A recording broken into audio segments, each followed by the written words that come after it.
కిషోర్, అని నాన్నగారితో అందరికన్నా ఎక్కువ టైం గడిపింది నువ్వు. ఈ ఆశ్రమం పెట్టినప్పటి నుంచి నాన్నగారు అజ్ఞాతం వెళ్ళేంత వరకు ఇక్కడే నువ్వు ఉన్నావు. ఈ ఆశ్రమం గురించి, ఈ ఆశ్రమంలో జరిగిన విషయాలు, లేకపోతే ఈ ఆశ్రమం వల్ల మేలు పొందిన వారి విషయాలు కొన్ని మన వీడియో చూసేవారికి చెప్పాలి. సంతాన ప్రాప్తిరస్తు వల్ల బాగా మేలు జరిగిన వాళ్ళు ఎవరన్నా నీకు గుర్తుంటే ఒక విషయం చెప్పు. అలా నాన్నగారు కింద ఉన్నప్పుడేనండి, నాన్నగారు కింద ఉన్నప్పుడు ఒక 8.5 సంవత్సరాల క్రిందట ఒక సంఘటన జరిగింది. ఒక తల్లి, ఊరి పేరు నేను మెన్షన్ చేయొచ్చో లేదన్య? వద్దు.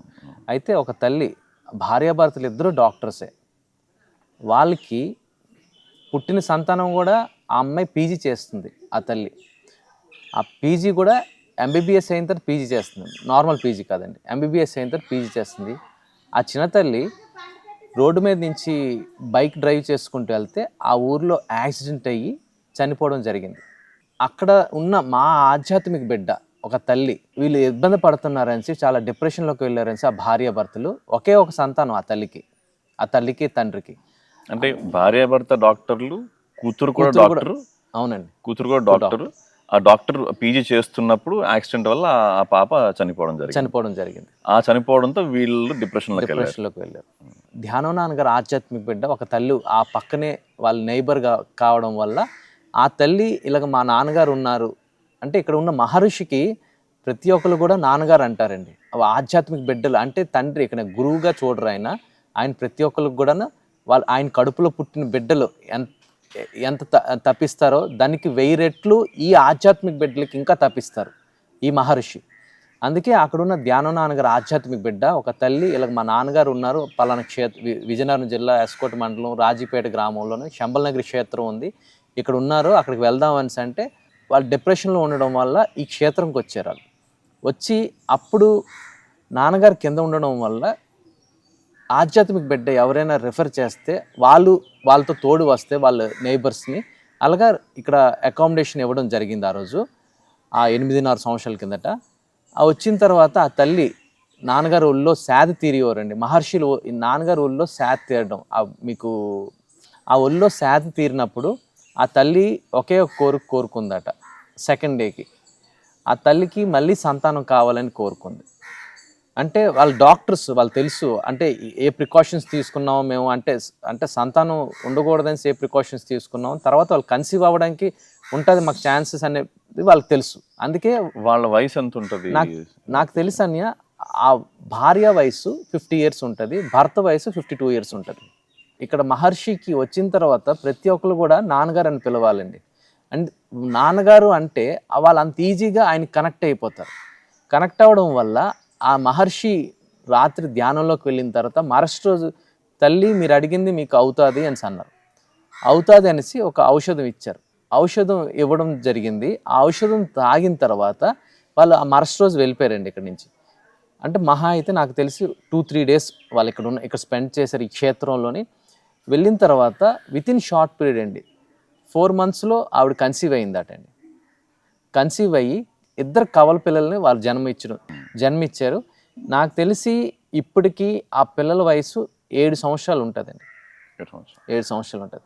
ఇది ఇక్కడ అద్భుతం అంటామా ఏదంటామా మనకు తెలియదు, కానీ అంటే ఋషికి ఎంత బాగా కనెక్ట్ అయితే అంత మనలో ఉన్న చెడుని అంత పోయి మనకి అంత ఫలితం దొరుకుతుంది. అంటే ఇక్కడ ఎవరు వచ్చినా మేము అనుభూతి చెందాలంటాం, విశ్వసించి అనుభూతి చెంది వాళ్ళు పరిపూర్ణత అవుతారండి. సంతోషం.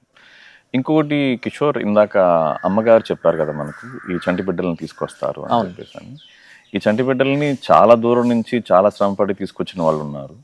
అలాంటి వాళ్ళల్లో నువ్వు చూసిన వాళ్ళల్లో నీకు నచ్చిన ఒక వ్యక్తి కానీ, లేకపోతే ఒక చంటి బిడ్డ కానీ, లేకపోతే ఒక ఇన్సిడెంట్ కానీ చెప్పు.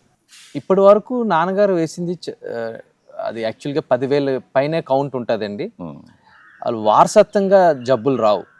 అది చాలా విశిష్టత అండి. నాన్నగారు కింద ఉన్నప్పటి నుంచి వేస్తున్నారు. స్టిల్ డేట్ నాన్నగారు అజ్ఞాతంకి వెళ్ళి 6 సంవత్సరాలు అయిందా. నాన్నగారు అజ్ఞాతంకి వెళ్ళిన తర్వాత చాలా మందికి వేశారండి. ఎందుకంటే ఆ ఋషి దగ్గరికి తీసుకెళ్ళాలనేసి తప్పిస్తున్నారు అందరూ. ఆ తప్పించడం వల్ల, ఎందుకంటే ఋషి అక్కడ కనిపించరు, ఇక్కడ ఈ సమాజంలో ఉండి ఇక్కడ క్షేత్రం కట్టుకొని, అంటే సమాజం మధ్యలో ఒక జిల్లాలో ఈ క్షేత్రం, ఒక ఊరిలోని ఒక గ్రామంలోని ఈ క్షేత్రం కట్టుకోవడం వల్ల ఎవరొచ్చినా ఋషి ఉనే ఆ రూమ్కి ఆ చంటిబిడ్డని తీసుకువెళ్తారండి. చూడండి ఇక్కడ ఈ క్షేత్రంలో అందరూ అందరూ ఆల్ ఆర్ ఈక్వల్ అండి. ఇక్కడ క్షేత్రంలో ఎవరు మెచ్చినా ఇది డిఫరెన్స్ ఉంటుంది. అందరూ గాయత్రి తాకొచ్చు, అందరూ అన్నీ చేస్తారు. కానీ ఈ క్షేత్రంలో ఒకే ఒక విఐపి అండి. ఆ విఐపి ఎవరంటే 90 రోజుల్లో వచ్చిన బిడ్డే విఐపి. 90 రోజుల లోపల 90 రోజుల లోపు పుట్టిన 90 రోజుల్లో వచ్చిన బిడ్డే ఇక్కడ విఐపి. ఎందుకంటే ఆ మహర్షిని చూసేది ఆ బిడ్డే, ఆ మహర్షి స్పర్శించేది ఆ బిడ్డనే.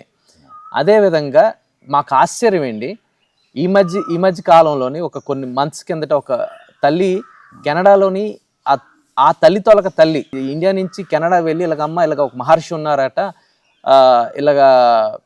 ఇలాగ వేస్తారట, ఔషధం వేస్తారట, మంచిదట అంటే ఆ తల్లి మళ్ళీ మామూలు కూడా కాదు, ఆ తల్లి డాక్టర్ అండి.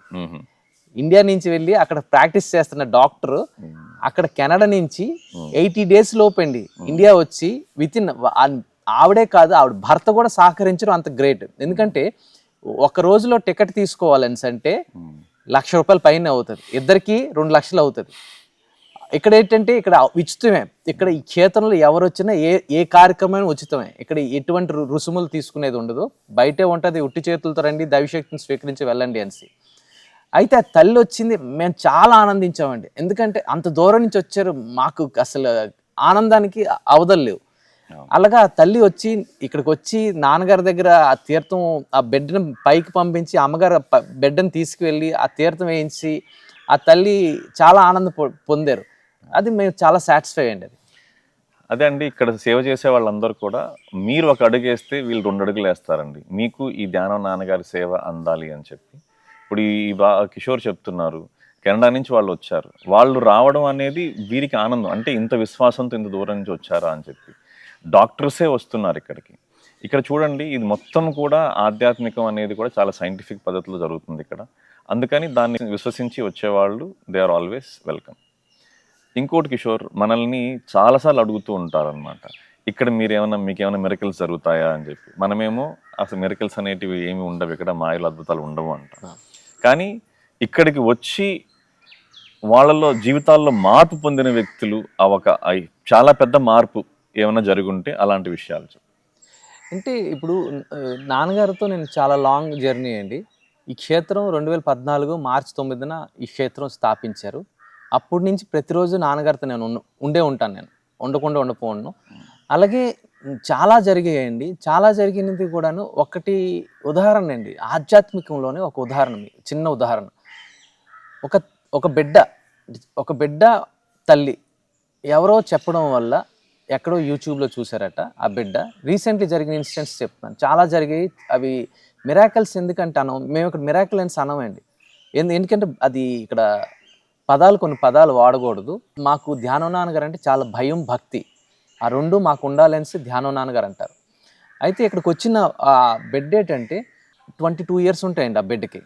ఆ తల్లి తీసుకొచ్చారు, ఇలాగ క్షేత్రం ఉంది రారా నాన్న అనేసి.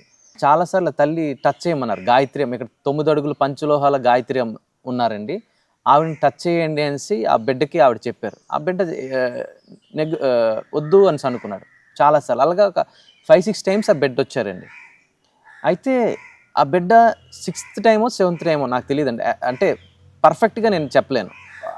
అలాగా ఒక కంటిన్యూగా వచ్చింది, రోజు రాలేదండి. అంటే 5 సార్లు వచ్చినప్పుడు ఆ అబ్బాయి గాయత్రి మాత్రం తాకలేదండి. 6వ సారి వచ్చినప్పుడు తాకాడు.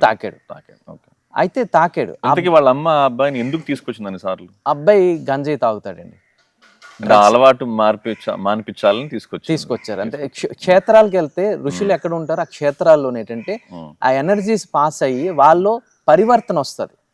ఇక్కడ ఏంటంటే ఇక్కడ ఏదో మెరాకిల్స్ జరిగిపోతాయి, నువ్వు వచ్చిన ఇన్స్టెంట్ ఒక రోజు నీకు ఏదో జరిగిపోతుంది అంటే మాకైతే తెలియదండి. ఇక్కడ ఏంటంటే రోజు రోజుకి ఆ అబ్బాయిలో పరివర్తన ఇక్కడ రావడం వల్ల ఆ బిడ్డ తాకపోయేసరికి ఋషికి ఇంకా ఈ బిడ్డ తాకలేదే, నా దగ్గరికి వచ్చి గాయత్రమ్మ విగ్రహాన్ని తాకపోయేసరికి ఋషికి ఇంకా ఆ బిడ్డ మీద ఇంకా కాన్సన్ట్రేషన్ పెరుగుతుందేమో, నాకు తెలియదు. అయితే ఆ పెరగడం వల్ల ఆ బిడ్డ 6th time వచ్చి తాకడం వల్ల ఆ బిడ్డ తాకిన మరుక్షణం వచ్చి ఆ బిడ్డ ఒకటే అన్నాడు, నేను మరెప్పుడు ముట్టుకోనమ్మా అనేసి. అంటే ఇంకా అంతకంటే ఇంకా మిరాకిల్ అంటే ఇదే మిరాకిల్ ఏమో మరి ఇంకేం మాకు తెలిసి ఇదే అనుకుంటాం మేము మిరాకిల్స్ అంటే. అంటే ఇప్పుడు ఇది జరిగింది నాన్నగారు అజ్ఞాతంగా వెళ్ళిన తర్వాత. అవునండి, నాకు తెలిసి మహా ఇది ఆ అబ్బాయి నాన్నగారిని చూడలేదు, చూడలేదు, కేవలం ఈ క్షేత్రానికి 5 సార్లు వచ్చారు. అంతే. 6సారి గాయత్రి మాత విగ్రహాన్ని తాకారు. అదండి, ఈ క్షేత్రంలో చాలా మంది ఏంటి అంటే మిరకిల్స్ కోసం, అద్భుతాల కోసం చూస్తారు. అలాంటివి ఏమీ ఇక్కడ ఉండవండి. కానీ ఇప్పుడు ఇది చూడండి, ఆ తల్లి పరంగా ఆలోచిస్తే ఆ తల్లికి అదే అద్భుతం. 6 సార్లు ఆ బాబు వచ్చారు, 6సార్లు ఆ పరివర్తన వచ్చింది. అలాగా అందరూ ఇక్కడికి వచ్చి తపశక్తి స్వీకరించి ఈ మహర్షి తపశక్తి వల్ల వాళ్ళ జీవితాలు బాగు చేసుకోవాలి అని అదే మా కోరిక.